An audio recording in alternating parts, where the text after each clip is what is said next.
Welcome back to Harry's Tech, everyone. And today we have some new Google Pixel Pro and leaks from Jon Prosser of the Google Pixel 6 Pro. I should make that clear.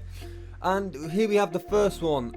This is, I believe, the Pro, and also the Google Pixel small one looks exactly the same, but it's got very small bezels and a center punch hole, and an in-screen fingerprint scanner, which means they are ditching the one on behind, which is absolutely great. It's about time they did that.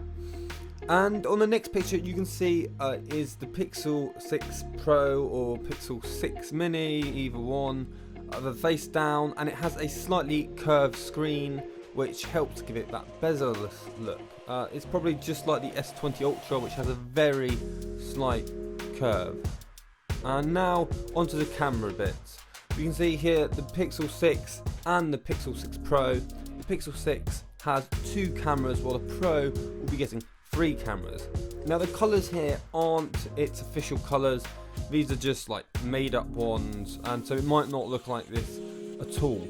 But as you can see on this next picture here, you can see the camera bump is very huge. Now compared to last year's Pixel 5, it is significantly thicker, and this is because we're believed to be getting a much bigger camera sensor, new and improved, from most likely Samsung, seeing they have been partnering with Samsung for their displays and their new processor. So it could possibly be a GN1 or even a GN2, or just a custom huge camera sensor with either high megapixels or just 12, but hopefully it is a 50 megapixel one that Pixel builds, because then you get the best of both worlds, high resolution and also good low light quality.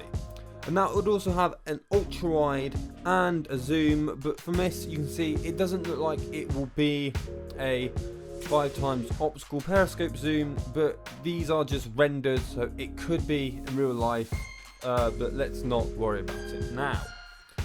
And here we have GSM Arena, obviously that it is known internally as the GS101 Whitechapel, Google's chip is, which will be powering the phone. It will be made on Samsung's 5nm process and should be just as powerful as the Snapdragon 870, which is great, especially on 5nm. It should be great, power efficient, and you should be able to do everything perfectly fine, from gaming to, well, calling people, which is the whole point of a phone basically. But anyway, that does it for this video, guys. If you did, leave a like, subscribe, comment. If you didn't like it, click the dislike button twice, and I'll see you in next one.